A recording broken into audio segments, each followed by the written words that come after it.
dipersembahkan oleh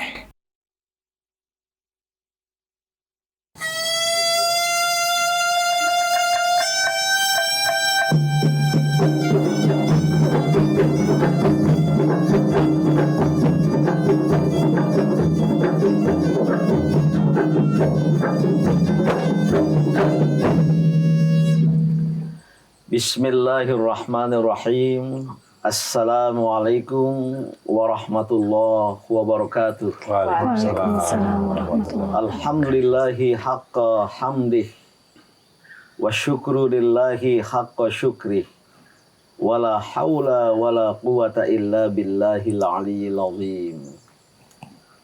Kaum muslimin dan muslimat, shaimin dan shaimat, alhamdulillah kita memanjatkan puji syukur kehadirat Allah Subhanahu wa taala bahwa kita dapat berjumpa kembali dengan bulan suci Ramadan, bulan yang penuh berkah. Maka hari-hari ke depan kita akan isi dengan bincang-bincang tentang ajaran-ajaran agama kita, tentang kehidupan kita. Namun sebelumnya saya ingin menyampaikan terima kasih yang sebesar-besarnya. Pertama kepada Metro TV yang bersedia menayangkan dan menyiarkan acara ini. Yang kedua kepada PT Indofood Sukses Makmur Tbk yang setia setiap tahun, mungkin sudah lebih 15 tahun menjadi sponsor kegiatan kita ini. Semoga PT Indofood Sukses Makmur semakin sukses dan makmur, khususnya memproduksi makanan, minuman, bahkan keperluan pribadi manusia yang bersertifikat halal. Dan juga secara khusus saya ingin menyampaikan terima kasih kepada Yumnasa, sebuah desain busana muslim dan muslimah yang pemiliknya ada di samping saya ini, yang memproduksi busana-busana muslim dan muslimah yang syar'i, elegan, dan enak dipakai. Amin. Nah, Bang Din, secara umum tema kita untuk tahun ini apa nih? Untuk tahun ini kita memilih perbincangan tentang wasatiyat Islam. Ini bertolak dari firman Allah dalam kitab suci Al-Quran yang menyatakan bahwa kita umat Islam inilah ummatan wasata. Wa kadzalika ja'alnakum ummatan wasata. Dan dengan demikian kami menjadikan kamu semua, maksudnya kaum beriman, umat Islam sebagai ummatan wasata. Umat tengahan, umat yang menempuh jalan tengah. Ada yang disebut wasatiyah. Dan pernah terjadi berlangsung sebuah konferensi tingkat tinggi para ulama dan cendekiawan muslim di Bogor pada bulan Mei tahun 2018 dan merumuskan apa itu wasatiyat Islam, dan lahirlah sebuah pesan Bogor yang memuat 7 prinsip wasatiyat Islam. Tahu nggak apa prinsip itu? Apa saja itu? Satu, al-i'tidal, berlaku adil dan menegakkan keadilan. Kedua, at-tawazun, menegakkan keseimbangan dalam hidup. Yang ketiga, at-tasamuh, menjaga dan mengembangkan toleransi. Yang keempat, asyura, cenderung dan gandrung bermusyawarah untuk mengatasi dan membicarakan masalah-masalah yang kita hadapi. Yang kelima, al-islam, melakukan perbaikan, menebar amal soleh, melakukan rekonstruksi, perbaikan dalam kehidupan bersama kita. Yang keenam, al-qudwah, melakukan kepeloporan sekaligus menjadi teladan. Dan yang ketujuh, al-muwatanah, artinya kewarganegaraan, citizenship. Dan termasuk dalam kaitan ini adalah kita cinta tanah air dan berjuang membela tanah air. Ini yang akan kita bincang-bincangkan tentu dengan rinciannya, penjabarannya sesuai dengan realitas kehidupan umat Islam di tanah air kita ini khususnya.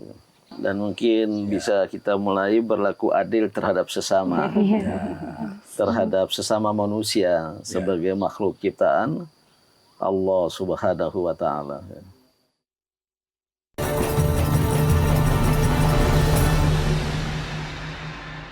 Dipersembahkan oleh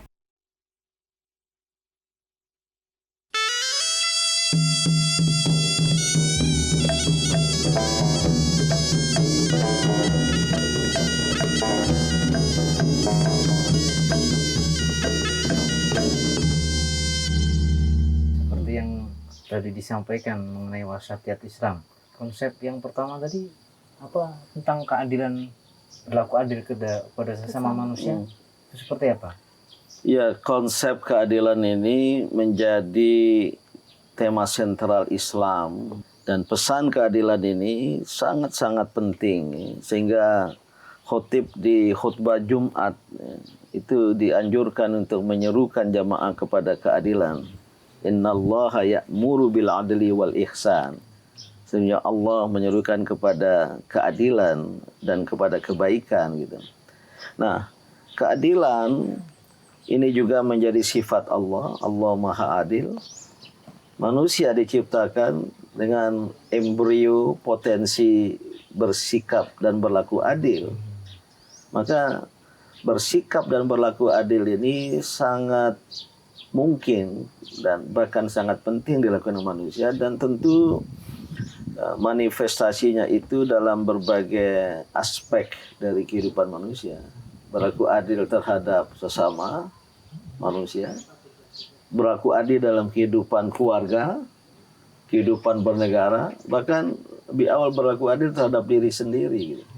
Dan juga berlaku adil terhadap makhluk Allah yang lain, flora dan fauna seperti yang ada di sekitar kampus pesantren modern internasional di Amalela ini ya, dengan gunung eksotik Alat itu. ya.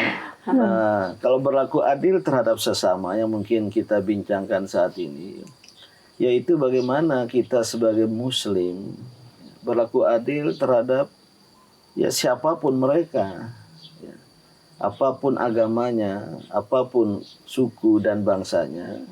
Maka dalam Al-Quran Allah Subhanahu Wa Taala ada berfirman, ya ayyuhalladzina amanu kunu qawwamina lillah syuhada bil qist.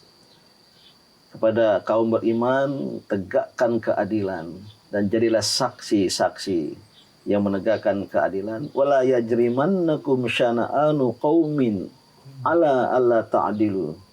I'dilu huwa aqrabu littaqwa.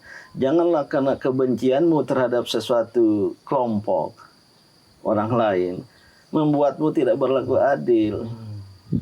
Berlaku adillah, karena berlaku adil itu lebih dekat kepada ketakwaan. Nah, mungkin kalau misalnya tadi kan udah disampaikan adil terhadap sesama itu seperti apa. Tapi konteksnya adil tuh kadang-kadang kan ya tadi ya dari berbagai aspek, yang kadang suka bingung itu kita harus bersikap adil terhadap diri sendiri tuh loh Bang. Iya, berlaku itu adil itu pertama menegakkan keseimbangan. Ya. Jangan berat sebelah.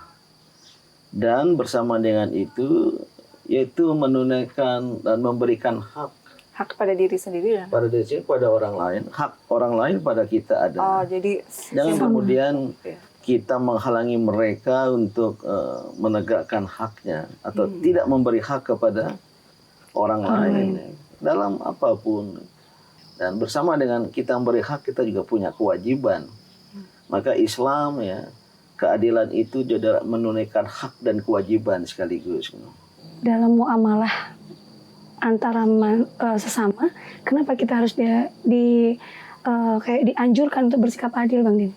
Ya, karena kalau tidak ada keadilan dan kita tidak bersikap adil terhadap sesama, maka yang akan terjadi lawan dari keadilan itu. Tidak adil. Lawan dari keadilan itu az-zulmu, kezaliman. Kezaliman. Yang arti harfiahnya kegelapan.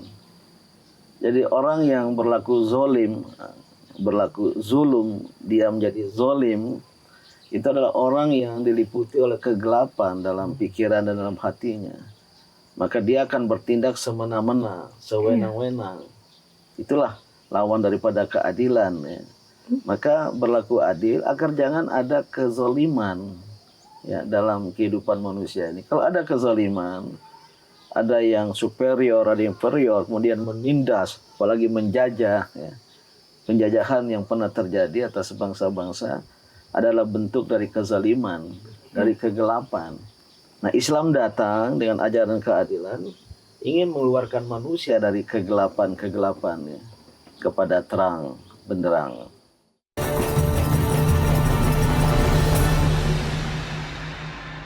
Dipersembahkan oleh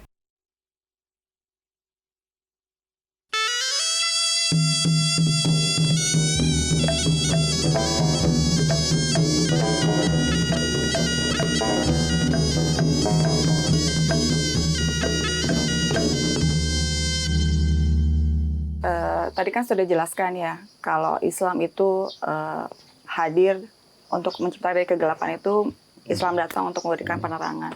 Nah, bagaimana sih konsep kita nih, diri kita sendiri bisa bersikap adil terhadap sesama, maupun mungkin ke lingkungan, ataupun lebih luas lagi tadi negara, ataupun apa, supaya kita tuh bisa bersikap adil terhadap sesama tuh secara jelas gitu. Yang pertama kita harus meyakini bahwa agama kita ini adalah agama keadilan, dinul adalah, yang menyuruh dan menyerukan kepada kita untuk berlaku adil dan menegakkan keadilan. Itu satu paket ya.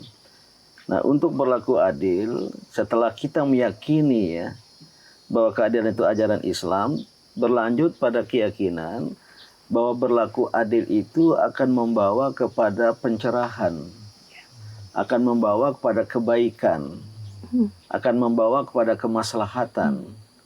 Karena lawan dari keadilan kezaliman tadi itu akan mewujudkan yang sebaliknya. Gitu. Nah, ini harus kita mulai dari keyakinan, dan setelah itu baru kita berlanjut ya untuk ya berusaha sedapat mungkin ya, bersikap adil itu. Kalau ada kasus ya, yang kita hadapi yang kira-kira bersifat ujian terhadap keadilan atau tidak adil, atau bukan keadilan, itu ujian bagi kita.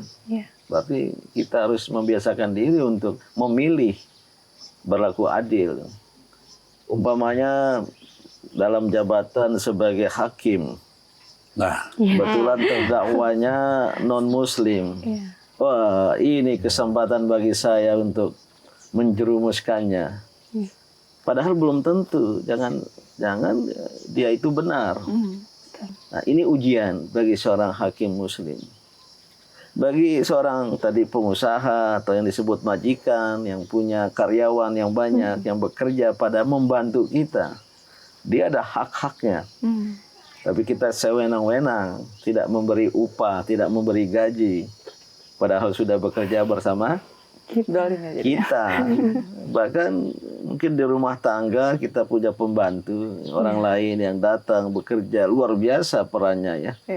Menyediakan makanan, minuman, mencuci pakaian, Baktinya banyak. menyiapkan segala-galanya. Kadang-kadang terjadi itu pemerasan. Terjadi itu tindakan sewenang-wenang, jam kerjanya tidak diperhatikan. jadi berarti sumber kekacauan di dunia ini adalah ketidakadilan ya Bang Din ya. Persis. Dan sudah banyak dinyatakan oleh para ahli ya, apa yang terjadi di dunia dalam bentuk ketegangan, konflik, bahkan perang ya, akibat adanya dalam bahasa Inggris global injustice. Global injustice. Ketidakadilan global. Ada negara-negara maju besar menggunakan standar ganda, Ya, betul. double standar. Double standar. Itu ketidakadilan. Inilah yang kemudian berakibat terjadinya kerusakan-kerusakan dalam kehidupan manusia. Tapi jangan bicara dalam skala global seperti itu. Dalam skala nyata ya, kita umat Islam akan selalu berhadapan dengan ujian keadilan. Tantangannya, apakah kita mau bersikap adil atau tidak? Berarti tidak ada batasan ya mengenai harus berlaku adil itu, ada batas-batas tertentu atau tidak, Bang Din? Iya, sebenarnya segala sesuatu pasti ada batas. Ya. Tapi dalam konteks penerapan keadilan dalam kehidupan atau terhadap sesama ini ya, jangan kita mudah mengambil batas seperti membuat batas keyakinan keagamaan bahwa kita hanya berlaku adil terhadap sesama seagama, sesama muslim. Yang di luar itu bukan objek dari penerapan keadilan. Atau kita berlaku adil terhadap kehidupan keluarga, seolah-olah di luar keluarga kita tidak menerapkan keadilan, atau sebaliknya adil terhadap orang di tua, dalam tidak. Keluarganya. atau kita berlaku adil terhadap sesama, terhadap keluarga, tapi tidak terhadap diri Iya, sendiri. dolim sama diri sendiri Ada hak kadang-kadang. pribadi. Ya. Iya. Gimana jasad jasmani ini harus juga istirahat. Ya. Tapi kemudian dia harus sehat, maka diberi asupan, Iya, ya, asupan jasmani, makan, vitamin. Tapi ada juga rohani, harus diberi juga asupan. Betul. Ya, ini bentuk-bentuk dari penerapan keadilan secara nyata dalam kehidupan sehari-hari. Gitu.